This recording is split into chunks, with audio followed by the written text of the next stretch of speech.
नमस्कार। कक्षा 12वीं आरओ से चैप्टर नंबर 14 आज डिस्कस करने जा रहे हैं। फणीश्वर नाथ रेणु द्वारा रचित पहलवान की ढोलक ये कहानी पूरी तरह ग्रामीण परिवेश को दर्शाती है। साथ साथ पुरानी व्यवस्था पर नई व्यवस्था का आरोपित हो जाना ये बताती है कि इंसान कभी भी अपने समय में बदल सकता है। तो यह कहानी हमें बहुत कुछ सिखाती है, प्रेरणाप्रद कहानी है, जिज्ञासा उत्पन्न करती है, ग्रामीण जीवन का पूरा परिवेश हमारे सामने लाकर प्रस्तुत करती है। एक एक पात्र के बारे में ऐसा लगता है कि जैसे हम वास्तविक रूप से उनको देख रहे हैं, उनको जी रहे हैं। चलिए ये कहानी की शुरुआत करते हैं। सबसे पहले फणीश्वर नाथ रेणु का परिचय इस प्रकार है। इनका जन्म हुआ पूर्णिया बिहार में 1921 को। इनकी प्रमुख रचनाएं हैं मैला आंचल, पढ़ती परी कथा, दीर्घतपा, जुलूस, कितनी चौराहे, ये उपन्यास है उनका, और रात्रि की महक, आदिम, एक श्रावणी दोपहर की धूप, ये कहानी संग्रह है। और इन्होंने संस्मरण भी रचे हैं, रिपोर्टाज भी रचे हैं। रेणु की जो रचनावली वो 5 खंडों में समाहित है। इनका निधन 1977 में पटना में हो गया था। इनके बारे में कहा गया है, कुछ ऐसे चरित्र होते हैं जो प्राण प्रतिष्ठा पाते ही अपने सृजनहार के बंधे बंधाए नियम, कानून, नीति अथवा फार्मूले को तोड़कर बाहर निकल आते हैं और अपने जीवन को अपने मन के मुताबिक गढ़ने लगते हैं। तो हिंदी साहित्य में आंचलिक उपन्यास के रूप में प्रतिष्ठित कथाकार फणीश्वर नाथ रेणु का जीवन उतार चढ़ाव एवं संघर्षों से भरा हुआ था। साहित्य के अलावा विभिन्न राजनीतिक सामाजिक आंदोलनों में इन्होंने सक्रिय भागीदारी की और उनकी ये भागीदारी एक और देश के निर्माण में सक्रिय रही तो दूसरी ओर साहित्य को नया तेवर देने में सहायक रही। उनका बहुचर्चित आंचलिक उपन्यास है मैला आंचल, जो कि 1954 में प्रकाशित हुआ और इस उपन्यास से हिंदी उपन्यास को नई दिशा मिली। तो आंचलिकता की जो अवधारणा है वो इसी उपन्यास से शुरू हुई थी। आंचलिकता का मतलब क्या है बच्चों, कि गांव और अपना लोक समाज जो है, आस पड़ोस के लोगों का व्यवहार कैसा है और ग्रामीण जीवन कैसा है, वहाँ की सामाजिक, आर्थिक, धार्मिक स्थिति कैसी होती है, इन सब का वर्णन फणीश्वर नाथ रेणु ने ही शुरू किया था अपनी कहानी और उपन्यास के माध्यम से। तो लोकगीत, लोकोक्ति, लोक संस्कृति, लोक भाषा, लोक नायक की इस अवधारणा ने भारी भरकम चीज एवं नायक की जगह आंचल को ही नायक बना डाला। आज की बच्चों जो कहानी है पहलवान की ढोलक, ये भी मैला आंचल कहानी संग्रह में ही सम्मिलित है। ये कहानी कथाकार रेणु की समस्त विशेषताओं को एक साथ अभिव्यक्त करती है। रेणु की लेखनी में अपने गांव, अंचल, संस्कृति को सजीव करने की अद्भुत क्षमता है। ऐसा लगता है कि हर एक पात्र वास्तविक जीवन जी रहा हो। चलिए इस कहानी की शुरुआत करते हैं। पहलवान की ढोलक। तो लुट्टन सिंह एक पहलवान रहता है, उसके बारे में ये पूरी कहानी है। जाड़े का दिन, अमावस्या की रात, ठंडी और काली, मलेरिया और हैजे से पीड़ित गांव बरियात शिशु की तरह थर थर काँप रहा था। पुरानी और उजड़ी बांस फूस की झोपड़ियों में अंधकार और सन्नाटे का सम्मिलित साम्राज्य, अंधकार और निस्तब्धता। तो ये पूरा का पूरा जो सीन है वो गांव का बताया हुआ है कि एकदम अमावस्या की रात और काली ठंडी हवा चल रही है, उसमें मलेरिया और हैजे से पूरा गांव पीड़ित है, मतलब महामारी फैली हुई है और पूरा गांव एक बच्चे की तरह थर थर काँप रहा था। पुरानी और उजड़ी बांस फूस की झोपड़ियाँ हैं, मतलब ज़्यादा विकसित नहीं है गांव का सीन पूरा। ये बिहार की ही स्थिति का यहाँ पर लेखक वर्णन कर रहे हैं। अंधेरी रात चुपचाप आंसू बहा रही थी। निस्तब्धता करुण सिसकियों और आहों को बलपूर्वक अपने हृदय में ही दबाने की चेष्टा कर रही थी। तो मतलब अंधेरी रात आंसू बहा रही थी का मतलब क्या है कि लोग बहुत त्रस्त थे, लोग बहुत पीड़ित थे। एक तो महामारी, ऊपर से इतनी ठंड, तो और ऊपर से उनके पास रहने की भी व्यवस्था अच्छी नहीं, कच्ची झोपड़ियों में उनका जीवन व्यतीत हो रहा है, बांस फूस की झोपड़ियों में। तो इस तरह से अंधेरी रात में चुपचाप लोग मतलब परेशान हैं, आंसू बहाने के समान उनका जीवन है। निस्तब्धता करुण सिसकियों और आहों को बलपूर्वक अपने हृदय में ही दबाने की चेष्टा कर रही थी। आकाश में तारे चमक रहे थे, पृथ्वी पर कहीं प्रकाश का नाम नहीं। आकाश से टूटकर यदि कोई भावुक तारा पृथ्वी पर जाना भी चाहता तो उसकी ज्योति और शक्ति रास्ते में ही शेष हो जाती। अन्य तारे उसकी भावुकता अथवा असफलता पर खिलखिलाकर हंस पड़ते। तो कहने का मतलब ये है कि कोई इंसान आगे बढ़ना भी चाहे तो वह इतनी सारी कठिनाइयों से जूझ रहा है कि वह आगे नहीं बढ़ सकता और वो बीच में ही रुक जाता है, और इसके लिए फिर लोग उसकी हंसी उड़ाते हैं। सियारों का क्रंदन और पेचक की डरावनी आवाज़ कभी कभी निस्तब्धता को अवश्य भंग कर देती थी। गांव की झोपड़ियों से कराने और कह करने की आवाज़ हरे राम हे भगवान की टेर अवश्य सुनाई पड़ती थी। मतलब लोग परेशान थे सभी ठंड के मारे और महामारी से, तो निस्तब्धता ही छाई रहती थी। लोग अपना दर्द अपने दिल में ही छुपा कर रखते थे, मन ही मन रोते थे, परेशान होते थे। लेकिन कभी कभी उनकी आवाज़ भी सुनाई देती थी, जैसे हे राम हे भगवान, ऐसे आवाज़ उनकी सुनाई देती थी। बच्चे भी कभी कभी निर्बल कंठों से माँ माँ पुकार कर रो पड़ते थे, पर इससे रात्रि की निस्तब्धता में विशेष बाधा नहीं पड़ती। लेकिन फिर भी रात्रि तो एकदम निस्तब्ध थी, मतलब शांत थी, चुप थी। तो उसमें ये छोटी मोटी आवाज़ से कुछ फर्क नहीं पड़ता था। कुत्तों में परिस्थिति को ताड़ने की एक विशेष बुद्धि होती है। वे दिन भर राख के घूरों पर गठरी की तरह सिकुड़ कर मन मारकर पड़े रहते थे। संध्या या गंभीर रात्रि को सब मिलकर रोते थे। तो कुत्तों की आवाज़ तो आपने सुनी होगी, वो हमेशा मतलब रोते हैं तो एक साथ, भौंकते हैं तो एक साथ। तो ऐसी स्थिति यहाँ पर लेखक ने बताई है। रात्रि अपनी विषमताओं के साथ चलती रहती और उसकी सारी विषमता मतलब डरावना भाव ताल ठोक कर ललकारती रहती कि सिर्फ पहलवान की ढोलक संध्या से लेकर प्रातः काल तक एक ही गति से बजती रहती। और कैसे बजती थी? चट धा गिट धा, चट धा गिट धा, यानी आ जा भिड़ जा, आ जा भिड़ जा। बीच बीच में चटाक चटधा, चटाक चटधा, यानी उठाकर पटक दे, उठाकर पटक दे। तो इस तरह से गांव में एक पहलवान रहता था कि पूरी जहाँ शांत वातावरण रहता था, भीषण रात्रि रहती थी, निस्तब्धता थी, चुप्पी थी, स्तब्धता थी, और उसमें कभी कभी निर्बलता से, दुर्बलता से बच्चों की माँ माँ की आवाज़ आती थी, या फिर लोग कराते हुए ऐसे बोलते थे हे राम हे भगवान। ऐसी स्थिति में मतलब ज़्यादा आवाज़ किसी की सुनाई नहीं देती थी, सकून भरी आवाज़ किसी की नहीं सुनती थी। उसी में सायंकाल से लेकर सुबह तक जो एक आवाज़ आती थी वह थी पहलवान की ढोलक की आवाज़। और वह आवाज़ इस गति से बजती थी, चटदा गिरदा, चटदा गिरदा, और फिर बीच बीच में चटाक चटदा, चटाक चटदा, यानी उठाकर पटक दे, उठाकर पटक दे। इस तरह की आवाज़ पहलवान के ढोलक की आती थी।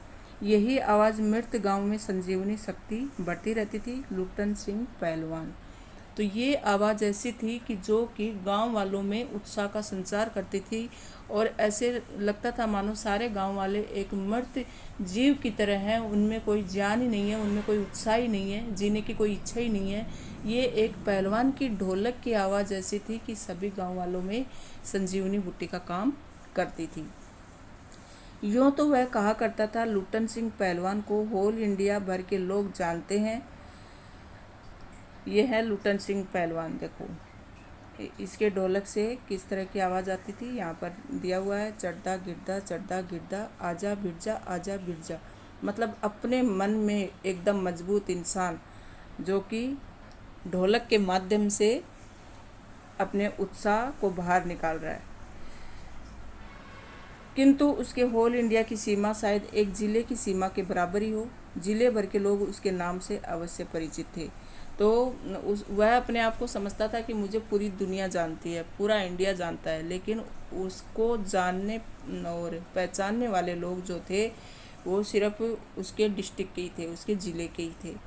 लुट्टन के माता पिता उसे 9 वर्ष की उम्र में ही अनाथ बनाकर चल बसे थे। सौभाग्यवश शादी हो चुकी थी, वरना वह भी माँ बाप का अनुसरण करता, मतलब वह भी जल्दी ही शायद अपने माँ बाप की तरह चल जाता, लेकिन उसकी शादी हो गई। इसके लिए विधवा सास ने पाल पोस कर बड़ा किया। बचपन में वह गाय चराता, धारोष्ण दूध पीता और कसरत किया करता। गांव के लोग उसकी सास को तरह तरह की तकलीफ दिया करते। लुट्टन के सिर पर कसरत की धुन लोगों से बदला लेने के लिए सवार हुई थी।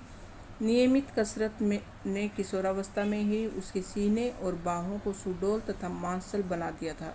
तो लुट्टन कैसा था, 9 वर्ष में ही उसके माँ बाप चल बसे थे। बाद में उसकी शादी करा दी गई थी 9 वर्ष की उम्र में ही। तो उसकी जो सास थी उसने उसको पाल पोस कर बड़ा किया, नहीं तो वह भी शायद अनाथ होने के कारण जल्दी ही भगवान को प्यारा हो जाता। लेकिन उसकी सास ने उसको पाल पोस कर बड़ा किया।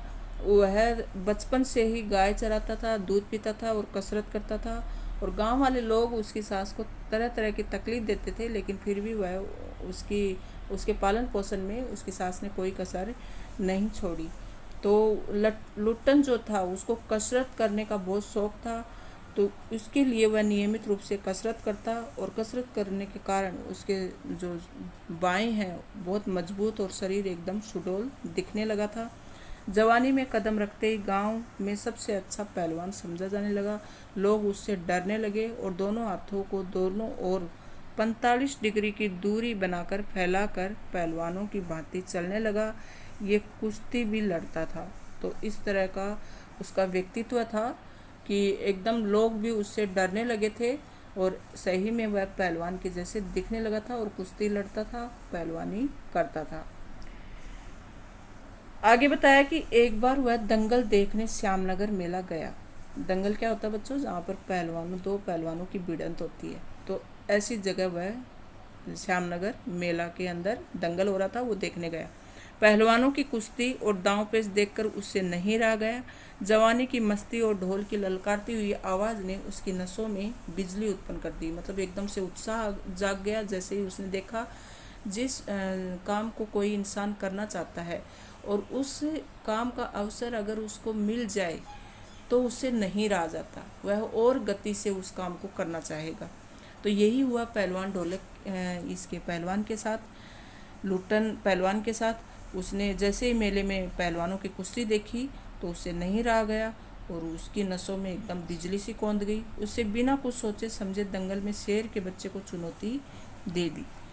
शेर के बच्चे का असल नाम था चांद सिंह, जो वहाँ का मतलब फेमस प्रसिद्ध जो पहलवान था।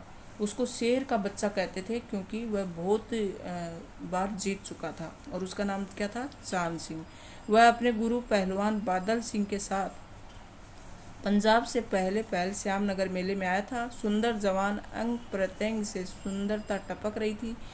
3 दिनों में पंजाबी और पठान पहलवान के गिरोह में अपनी जोड़ी और उम्र के सभी पट्टों को पछाड़कर उसने शेर के बच्चे की टाइटल प्राप्त की। तो उसको शेर के बच्चे का नाम कैसे मिला, किसको मिला, चंदन को।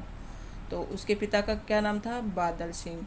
तो वह पंजाब से आया था और बहुत ही सुंदर था दिखने में, पूरे अंग अंग से सुंदरता टपक रही थी। और 3 दिन में ही उसने सभी पहलवानों को पछाड़ दिया था। इसके लिए लोग उसको शेर का बच्चा कहकर पुकारने लगे थे। इसलिए वह दंगल के मैदान में लंगोट लगाकर एक अजीब किलकारी भरकर छोटी दुलक्की लगाया करता था। देसी नौजवान पहलवान उससे लड़ने की कल्पना से भी घबराते थे। अपनी टाइटल को सत्य प्रमाणित करने के लिए चांद सिंह बीच बीच में दौड़ता फिरता था। तो एकदम उसमें बहुत जोश था और उसको इस बात का घमंड था कि मैं सही में शेर का बच्चा ही हूँ। इसके लिए बीच बीच में वह घूम घूम कर दहाड़ता भी था और लोगों को इस बात से अवगत कराता था कि लोग इस बात को सत्य माने कि वह शेर का बच्चा ही है। लेकिन अपना जो लुट्टन सिंह था गांव से आया हुआ, उसने तो उसको सीधे मैदान में चुनौती दे दी कि मैं अब तुम्हें बताता हूँ कि तुम शेर के बच्चे हो या मैं शेर का बच्चा हूँ।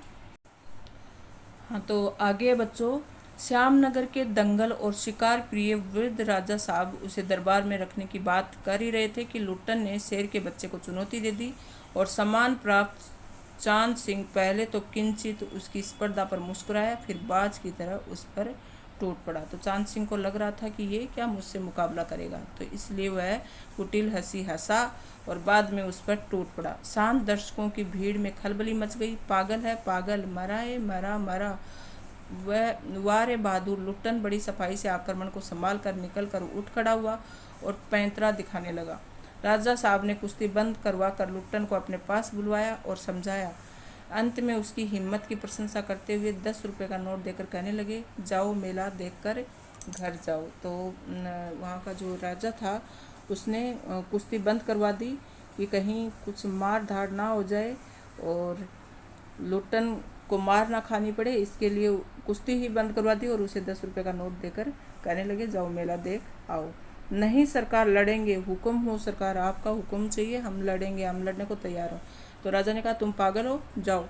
मैनेजर साहब ने लेकर सिपाहियों तक ने धमकाया, देह में गोश्त नहीं, लड़ने चला, कि देह में तो कुछ ताकत है नहीं और लड़ने की बात कर रहा है।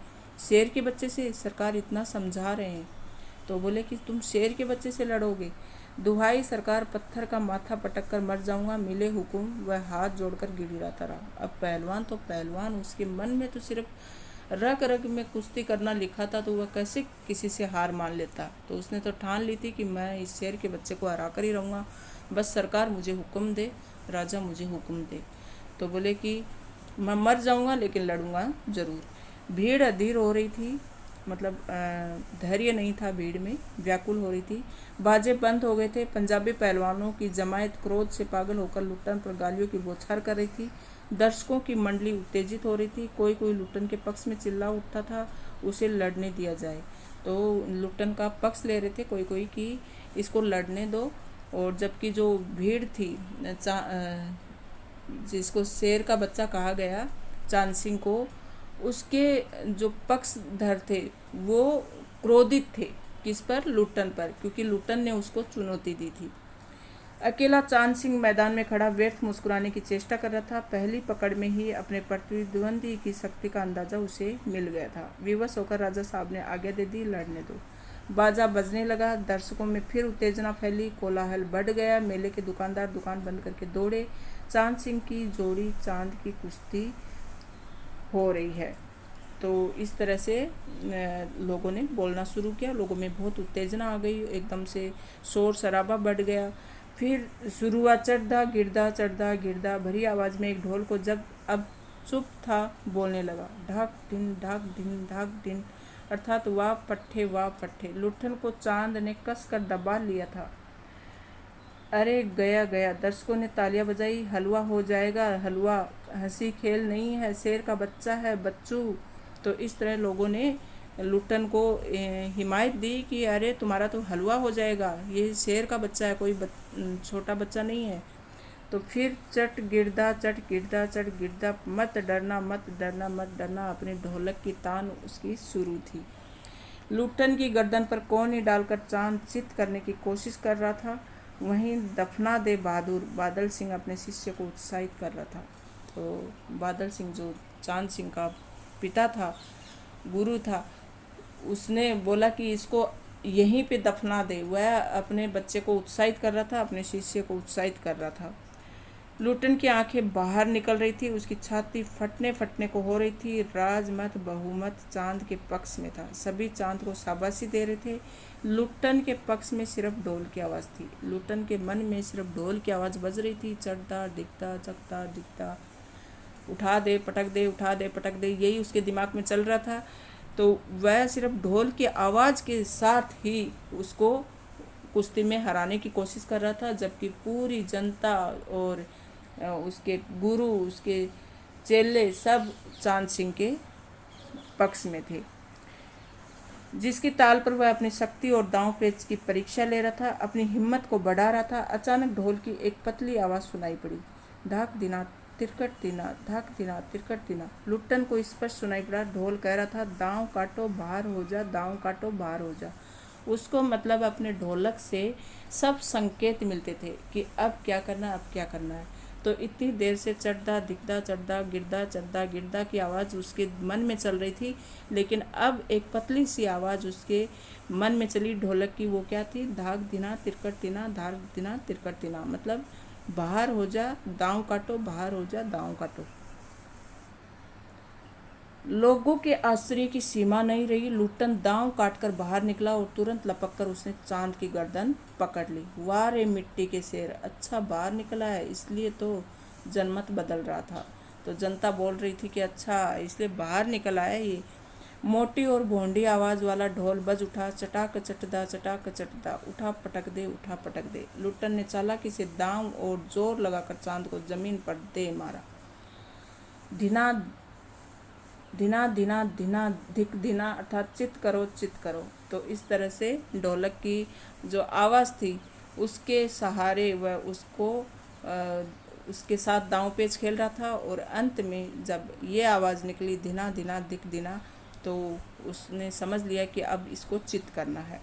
लुट्टन ने अंतिम जोर लगाया। चांद सिंह चारों खाने चित हो रहा था।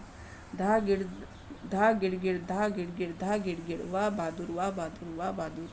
जनता ये स्थिर नहीं कर सकी कि किसकी जय ध्वनि की जाए। फलतः अपनी अपनी इच्छा अनुसार किसी ने माँ दुर्गा की, महावीर जी की, कुछ ने राजा श्यामानंद की जय ध्वनि की। अंत में सम्मिलित जय से आकाश गूंज उठा। तो यहाँ पर हमारे लुट्टन पहलवान जीत चुके थे और चांद सिंह को चारों खाने चित कर चुके थे। विजयी लुट्टन कूदता फांदता ताल ठोकता सबसे पहले बाजे वालों की ओर दौड़ा और ढोलों को श्रद्धापूर्वक प्रणाम किया। फिर दौड़कर उसने राजा साहब को गोद में उठा लिया। राजा साहब ने कीमती कपड़े मिट्टी में सन गए। राजा साहब को जब गोद में उठाया तो जो पहलवान था वो तो मिट्टी में सना हुआ था एकदम से, तो राजा साहब के जो कीमती कपड़े थे वो भी खराब हो गए थे। मैनेजर साहब ने आपत्ति की, हैं अरे अरे अरे, किंतु राजा साहब ने स्वयं उसे छाती से लगा लिया और गदगद होकर बोला, जीते रहो बहादुर, तुमने मिट्टी की लाज रख ली। तो राजा बहुत खुश हुआ। किससे? पहलवान से, लुट्टन पहलवान से। पंजाबी पहलवानों की जमात चांद सिंह की आंखें पहुंच रही थी। लुट्टन को राजा साहब ने पुरस्कृत ही नहीं किया, अपने दरबार में सदा के लिए रख लिया। तब से लुट्टन राज पहलवान हो गया और राजा साहब उसे लुट्टन सिंह कहकर पुकारने लगे। राजा पंडितों ने मुंह बिचकाया, हुजूर जाति का सिंह। तो मतलब जो पंडित लोग थे राज दरबार में, उनको आपत्ति हुई कि ये तो जाति का वो है। तो मैनेजर साहब क्षत्रिय थे। क्लीन स्वेट चेहरे को संकुचित करते हुए अपनी शक्ति लगाकर नाक के बाल उखाड़ रहे थे। चुटकी से अत्याचारी बाल को रगड़ते हुए बोले, हाँ सरकार, ये अन्याय है। राजा साहब ने मुस्कुराते हुए सिर्फ इतना ही कहा, उसने क्षत्रिय का काम किया है, तो जरूरी नहीं कि जाति से जो क्षत्रिय हो वही क्षत्रिय कहलाएगा। उसने तो एक राजपूत जैसा काम किया है, एक योद्धा जैसा काम किया है, तो वह अपने काम से क्षत्रिय है। उसी दिन से लुट्टन सिंह पहलवान की कीर्ति दूर दूर तक फैल गई। पौष्टिक भोजन और व्यायाम तथा राजा साहब की स्नेह दृष्टि ने उसकी प्रसिद्धि में चार चांद लगा दिए। कुछ वर्षों में ही उसने एक एक कर सभी नामी पहलवानों को मिट्टी सुंघाकर आसमान दिखा दिया। काला खां के संबंध में ये बात मशहूर थी। वह ज्यों ही लंगोट लगाकर आली कहकर अपने प्रतिद्वंदी पर टूटता है, प्रतिद्वंदी पहलवान को लकवा मार जाता है। लुट्टन ने उसको भी पटक कर लोगों का भ्रम दूर कर दिया। तो एक मशहूर जो पहलवान था वह था काला खां। तो बोलते हैं कि वह सिर्फ ऐसे बोलता आली और ऐसे ही कहकर किसी के ऊपर एकदम से टूट पड़ता है और उसको जिसको वह हराता है उसको तो मानो लकवा ही मार गया। तो वो अपना लुट्टन पहलवान है, उसको भी उसने भी उसको मात दे दी। किसको? काला खां को। तो लोगों का भ्रम दूर कर दिया कि लुट्टन पहलवान से ताकतवर और कोई पहलवान हो ही नहीं सकता। उसके बाद से वह राज दरबार का दर्शनीय जीव ही रहा। चिड़िया खाने में, पिंजड़े में और जंजीरों को झकझोर कर बाघ दौड़ता, हाँ हूँ सुनने वाले कहते राजा का बाघ बोला। ठाकुर बाड़े के सामने पहलवान गरजता, महावीर लोग समझ लेते पहलवान बोला। मेलों में वो घुटनों तक लंबा चोगा पहने अस्त व्यस्त पगड़ी बांधकर मतवाले हाथी की तरह झूमता चलता। दुकानदारों को चूहल करने की सूझती। हलवाई अपनी दुकान पर बुलाता, पहलवान काका ताज़ा रसगुल्ला बना है, ज़रा नाश्ता कर लो। तो इस तरह से जो लुट्टन पहलवान था उसको सब जगह इज्जत मिलने लगी, सम्मान मिलने लगा।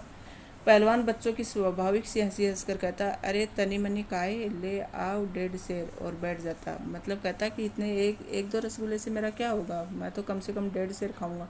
2 सेर रसगुल्ला को उद्दस करके मुंह से 8-10 पान की गिलेरियाँ ठूस ठुड्डी को पान के रस से लाल करते हुए अपनी चाल से मेले में घूमता। मेले से दरबार लौटने समय उसकी अजीब भुलिया रहती। आंखों पर रंगीन अकरब का चश्मा, हाथ में खिलौनों को नचाता, मुंह से पित्तल की सीटी बजाता और हंसता हुआ वापस आता। मतलब मानसिक और शारीरिक दृष्टि से वह बहुत मजबूत हो गया था अभी, और उसका जीवन यापन भी अच्छे से चल रहा था राज दरबार में। दंगल में ढोल की आवाज़ सुनते ही वह अपने भारी भरकम शरीर का प्रदर्शन करना शुरू कर देता। उसकी जोड़ी तो मिलती ही नहीं थी। यदि कोई उससे लड़ना भी चाहता तो राजा साहब लुट्टन को आज्ञा नहीं देते। इसलिए वह निराश होकर लंगोट लगाकर देह में मिट्टी मल और उछल कर अपने को सांड या भैंसा साबित करता रहता। बूढ़ा राजा साहब देख देख कर मुस्कुराते रहते। तो राजा साहब जल्दी से उसे अनुमति नहीं देते थे दंगल करने की, कुश्ती लड़ने की। इसके लिए खुद को ही है ना सांड और भैंसा जैसा साबित करता और उछल उछल कर अपनी पहलवानी दिखाता। तो राजा साहब बहुत मुस्कुराते, खुश होते उसके ऊपर। तो ऐसे ही 15 साल बीत गए और पहलवान हमेशा जीतता ही रहा। तो वह दंगल में अपने दोनों पुत्रों को लेकर उतरता। पहलवान की सास पहले ही मर चुकी थी। पहलवान की स्त्री भी 2 पहलवानों को पैदा करके स्वर्ग सिधार गई थी। दोनों लड़के पिता की तरह ही गठीले और तगड़े थे। दंगल में दोनों को देखकर लोगों के मुंह में अनायास ही निकल पड़ता, वाह, बाप से भी बढ़कर निकलेंगे ये दोनों बेटे। तो किसके थे 2 बेटे? पहलवान के, लुट्टन पहलवान के, और वो भी लुट्टन पहलवान के जैसे ही हष्ट पुष्ट दिखते थे। दोनों ही लड़के राज दरबार के भावी पहलवान घोषित हो चुके थे, अतः दोनों का भरण पोषण दरबार से हो रहा था। प्रतिदिन प्रातःकाल पहलवान स्वयं ढोलक बजा बजा कर दोनों से कसरत करवाता और दोपहर में लेटे लेटे दोनों को सांसारिक ज्ञान की शिक्षा देता।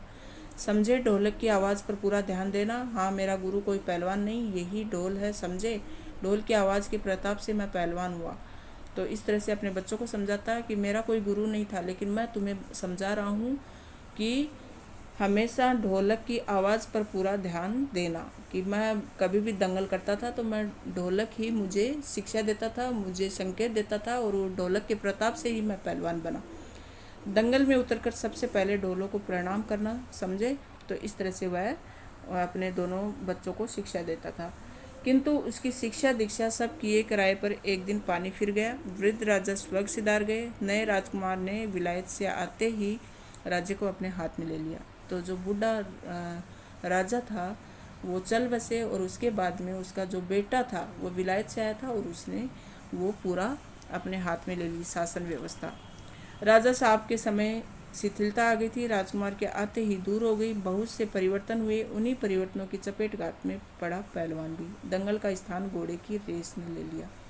तो फिर पहलवान को भी ये भुगतना पड़ा। जब नया राजकुमार आया तो उसने पहलवान पर ध्यान नहीं दिया और उसकी जगह घोड़े की रेस को शामिल किया। पहलवान तथा दोनों भावी पहलवानों का दैनिक भोजन वे सुनते ही राजकुमार ने कहा, टेरिबुल। नए मैनेजर साहब ने कहा, हॉरिबुल। पहलवान को साफ जवाब मिल गया था, राज दरबार में उसकी आवश्यकता नहीं है। उसको गिड़गिड़ाने का भी मौका नहीं दिया गया। तो मतलब उसके लिए भरण पोषण करना बहुत मुश्किल हो गया। उसी दिन ढोलक कंधे से लटका कर अपने दोनों पुत्रों के साथ अपने गांव में लौट आया और वहीं रहने लगा। गांव के एक छोर पर गांव वालों की ने एक झोपड़ी बांधी। वहीं रहकर वह गांव के नौजवानों और चरवाहों को कुश्ती सिखाने लगा। खाने पीने का खर्च गांव वालों की ओर से बंधा हुआ था। सुबह शाम स्वयं ढोलक बजाकर अपने शिष्यों और पुत्रों को दांव पेच वगैरह सिखाया करता था। तो जब राजमहल से उसको निकाल दिया गया तो अपने गांव में आ गया। वहाँ एक झोपड़ी में रहने लगा। गांव वालों ने उसके खाने पीने का प्रबंध कर दिया और वहाँ पर वह ग्वालों और चरवाहों को कुश्ती ये सब सिखाने लगा था। तो उसका खर्चा पानी आने लगा। गांव के किसान और खेतीहर मजदूर के बच्चे भला क्या खाक कुश्ती सीखते। धीरे धीरे पहलवान का स्कूल खाली पड़ने लगा। अंत में दोनों पुत्रों को ही वह ढोलक बजा बजा कर लड़ाता रहता, सिखाता रहता, और दोनों लड़के दिन भर मजदूरी करके जो कुछ मिलता उसी में गुजर होती थी। तो एकदम परेशानी के दिन आ गए। गांव वालों ने भी कुश्ती सिखाना अपने बच्चों को बंद कर दिया। तो अपने ही बच्चों को आपस में सिखाता, अपने ही बच्चों को आपस में कुश्ती करवाता, और वो दोनों बच्चे मतलब मजदूरी करके कैसे जैसे घर चलाते थे। बाद में देखो बच्चों क्या होता है कि गांव अचानक से मतलब वज्रपात हुआ। गांव में अकाल पड़ गया था। पहले अनावृष्टि, फिर अन्न की कमी, तब मलेरिया और हैजे ने मिलकर गांव को भूनना शुरू कर दिया। तो अकाल पड़ गया और साथ साथ मतलब महामारी आ गई, हैजा और मलेरिया। तो इसलिए गांव में एकदम सन्नाटा छाया हुआ था। लोग तराई तराई का जीवन जी रहे थे। गांव प्राय सूना हो चला था। घर के घर खाली पड़ गए थे। रोज़ 2-3 लाशें उठने लगी। लोगों में खलबली मची हुई थी। दिन में तो कलरव, हाहाकार तथा हृदय विदारक रुदन के बावजूद भी लोगों के चेहरे पर कुछ प्रभा दृष्टिगोचर होती थी। शायद सूर्य के प्रकाश में सूर्योदय होते ही लोग कांकते कूकते कराते अपने अपने घरों से बाहर निकलकर अपने पड़ोसियों और आत्मियों को ढाढ़स बनाते। तो मतलब इस तरह से महामारी फैली हुई थी। लोगों के पास कोई साधन नहीं था क्योंकि अकाल पड़ गया था। लोग भूख से भी मरे जा रहे थे और साथ साथ महामारी से भी। तो जैसे ही सूर्य उदय होता, लोग सुबह सुबह सबको एक दूसरे को ढाढ़स बनाते और उनमें उत्साह का संचार करने की कोशिश करते, आत्मीयता करते सुबह सुबह उठकर।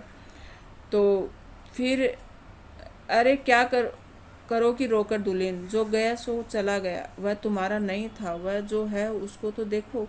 भैया घर में मुर्दा रख के कब तक रोओगे, कफन कफन की क्या ज़रूरत है, दे आओ नदी में। तो इस तरह से कफन की भी कमी होने लगी, क्योंकि गांव में रोज़ 2-3 लाशें उठने लगी थी महामारी से। और मतलब रोकर भी क्या फ़ायदा है, ये तो सबके साथ जो होना है वो होकर ही रहेगा, और सबके साथ हो रहा है, इस तरह से लोग बात करते थे। तो हालत किस तरह से बुरी थी गांव की। किंतु सूर्यास्त होते ही जब लोग अपनी अपनी झोपड़ियों में घुस जाते तो चूं भी नहीं करते, उसकी बोलने की शक्ति भी जाती रहती। पास में दम तोड़ते हुए पुत्र को अंतिम बार बेटा कहकर पुकारने की भी हिम्मत माताओं को नहीं होती। तो इस तरह से मतलब कभी किसी का पति, कभी किसी का बेटा, कभी किसी की माँ, इस तरह से रोज़ कोई ना कोई मरता जा रहा था। और अंतिम समय में अपने मरते हुए पुत्र को देखकर हिम्मत इतनी टूट गई थी कि उसे बेटा कहकर भी पुकारने की हिम्मत नहीं होती थी। रात्रि की विभीषिका को सिर्फ पहलवान की ढोलक की ललकार चुनौती देती थी। पहलवान संध्या से सुबह तक चाहे जिस ख्याल में ढोलक बजाता हो, किंतु गांव के अर्धमृत औषधि उपचार पथ्य विहीन प्राणियों में वह संजीवनी शक्ति बढ़ती थी। तो ऐसी हालत में जब गांव की स्थिति इतनी भयानक थी, इस हालत में पहलवान जो था शाम से लेकर सुबह तक मतलब पूरी रात भर ढोलक बजाता रहता था, और ऐसे में लोगों के लिए वह संजीवनी बुट्टी का काम करती थी। बूढ़े बच्चे जवानों को शक्तिहीन आंखों के आगे दंगल का दृश्य नाचने लगता था। स्पंद शक्ति शून्य स्नायु में भी बिजली दौड़ जाती थी। अवश्य ही ढोलक की आवाज़ में न तो बुखार हटाने का कोई गुण था, न महामारी की सर्वनाश शक्ति को रोकने की शक्ति। पर इसमें संदेह नहीं कि मरते हुए प्राणियों को आंख मूंदते समय कोई तकलीफ नहीं होती थी, मृत्यु से वे डरते नहीं थे। तो जो ढोलक की आवाज़ थी वह लोगों में उत्साह बढ़ाती थी, और उससे किसी महामारी का इलाज नहीं होता था और लोगों की मुसीबतें कम नहीं होती थी, लेकिन कम से कम जो मरते हुए प्राणी थे वह आंख मूंदते समय सुकून की मौत ले पाते थे।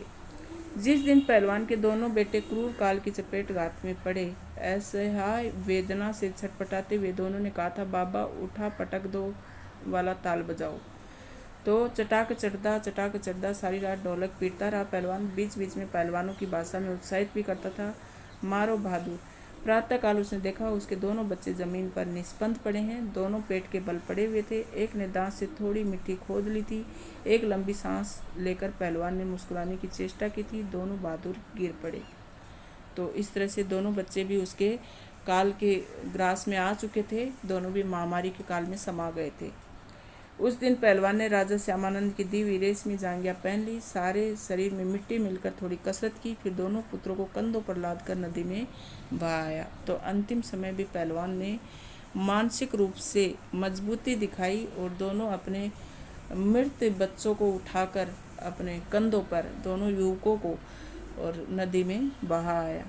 लोगों ने सुना तो दंग रह गए कि कितनों की हिम्मत टूट गई।